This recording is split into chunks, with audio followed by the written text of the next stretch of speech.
Everyone saw a giant, but God saw a champion. Imagine the scene, a vast battlefield, two armies facing each other, and a silence so thick you could cut it with a knife.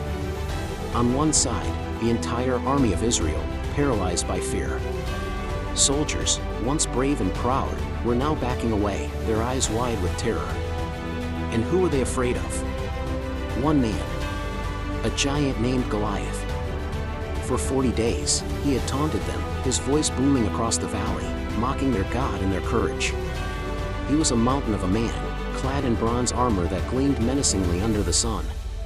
He wielded a spear so massive it looked more like a weaver's beam. To the soldiers, he wasn't just a man, he was an unbeatable force, a living nightmare. No one dared to face him.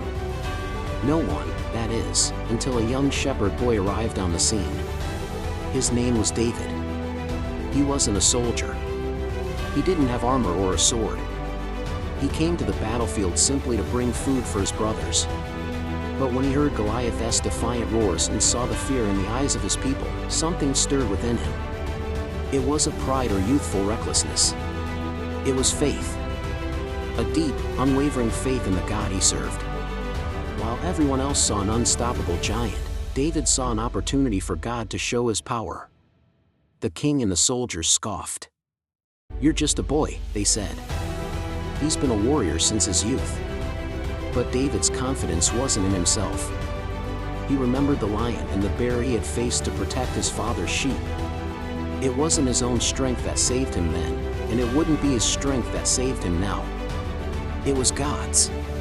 So, he walked out to face the giant, armed with only a sling and 5 smooth stones he picked from a stream. Goliath laughed, a deep, rumbling sound.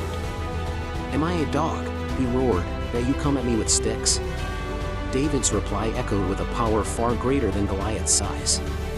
"You come against me with sword and spear and javelin, but I come against you in the name of the Lord Almighty, the God of the armies of Israel, whom you have defied." In that moment, it wasn't a boy versus a giant. It was faith versus fear. David placed a stone in his sling, twirled it with all his might, and let it fly. The stone soared through the air, a tiny projectile against a colossal target, and struck the giant right on his forehead. Goliath stumbled, his eyes losing their focus, and fell face down on the ground. The unbeatable giant was defeated. This story isn't just about a historical battle. It's a powerful reminder for you and me today. We all face giants in our lives: fear, doubt, anxiety, impossible situations that mock our hopes and dreams. They seem too big to overcome. But the story of David teaches us that faith is bigger than fear. It's not about how big our problems are, it's about how big our God is. When you stand with God, the giants in your life will fall. Don't focus on the size of your giant, focus on the greatness of your God. Thank you for watching. If this story inspired you, please like, share, and subscribe for more content that strengthens your faith. See you next time.